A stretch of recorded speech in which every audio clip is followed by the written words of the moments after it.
Hey everybody, Hunter back again from Showtime Studios for another update on the little Mercedes-Benz 1628 day cab tractor that we were doing, the little box stock build. And we've had a lot of fun with this one. Very happy with the results so far. Still have a few more things to finish up. Just a couple little odds and ends to do, and this thing will be ready for its debut show on Saturday.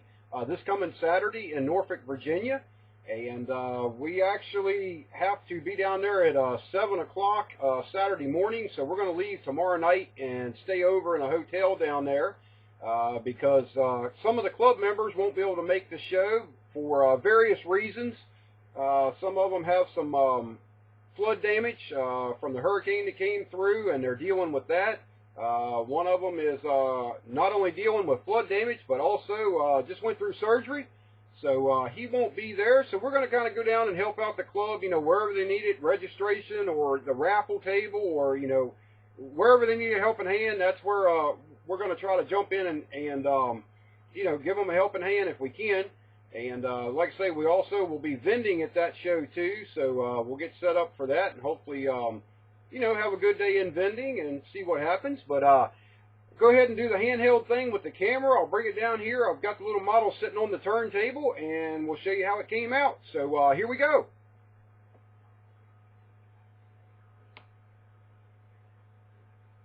Okay, get everything to focus in there. You can see the box art sitting behind it here. That's what the person that built the kit, the prototype kit, that's how it came out. They used the blue and the red on it. We changed things up a little bit. Like I say, we went with the British Racing Green and a kind of a custom mixed color on the frame, and then a lot of various different blacks, semi-gloss, flats, and then different manufacturers to kind of change things up a little bit. But we'll move around here to the front, starting at the front of the cab. And just to give you an idea of what all we did to it, we did some streaking there, and we've got the streaking for the windshield, for the windshield wipers. We did that, and I'll be doing a video tutorial here pretty soon on how to do that technique and make it look realistic. So that'll be coming up within probably within the next month or so. And but yeah, we did all the dusting and stuff that's on the exterior of it is all done with Tamiya acrylics, thinned with rubbing alcohol and sprayed through the airbrush freehand. And we carried that all the way around, more down low than we did at the top. We did a little bit of dusting up on the roof of the truck, not a whole lot.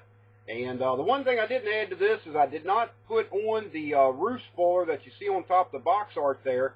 I left that piece off because to me it just looks out of proportion if it doesn't have the trailer behind it. So we just left that off. And we, like I say, it's all, everything is box stock. Nothing's been added to this. It's all just, assembly and paint work. And we'll try to zoom in here on the back of it a little bit. Transmission, and you can see the chipping and the rusting techniques and the washes and stuff we put on the frame. And we got the drive shaft painted. In the last video it wasn't painted, but there it is, painted and installed and weathered. And then we'll move on back to the fifth wheel. That's the oil base paints that we use, two different colors to simulate the grease. And that came out pretty good. And we got the dusting on the tires and on the rear fenders. I mean, we made this one pretty dusty down low. That's something I did for the first time on the Western Star build. And this time we took it to the, I guess you could say, up to the next level for us here at Showtime Studios, and just tried a little bit different color and a different technique, and real happy with the results. And we'll see if we can get zoomed in on the frame here.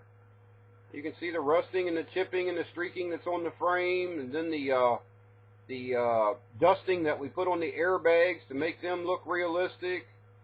And there's some good shot of the fifth wheel grease. And still got a little bit of dusting to do here and there on various things. I've actually got to flip this upside down and do some dusting underneath of it.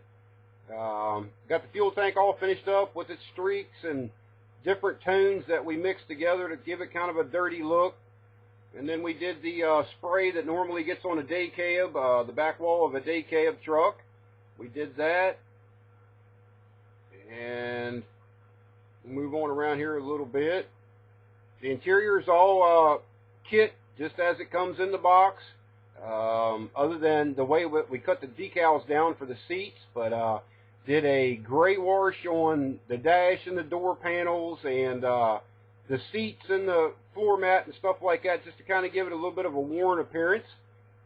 And there you can see a lot of the dusting and the streaking. And like I say, I still have to add a windshield wiper, and I have to add the steps right here between the bumper and the front fender.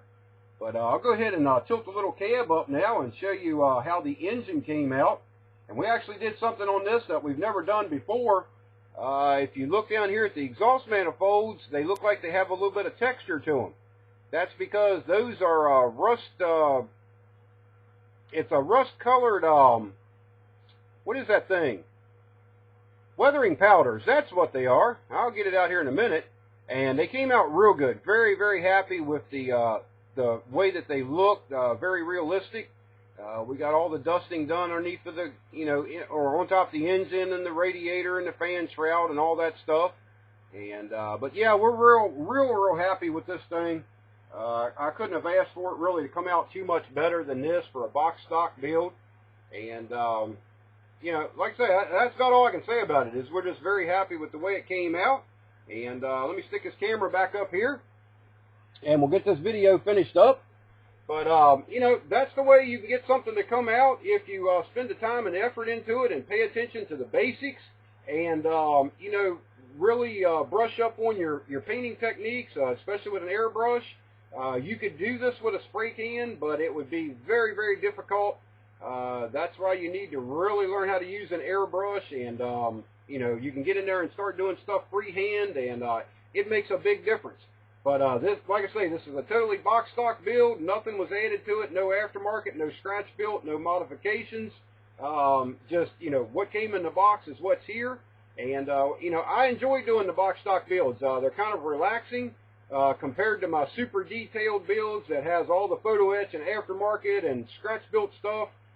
These little builds can be very rewarding and very fun to do. So we've had a lot of fun with this one. This is only the third model that we've got done, finished up this year. We started this one about 3 weeks ago. So, it's come a long ways in a 3-week time period, but there's the results, and very happy with them. So that's about all we've got for now. Like I say, I got a couple more parts to put on this, and we got to get it to the show. And once I get back from the show on Sunday, I'll do another video to show you what it looks like on its display board, and let you know how it done at its debut show. And that's about all we've got for now. Like always, I thank you for watching. I thank you for supporting, and we'll talk to you later. Bye-bye.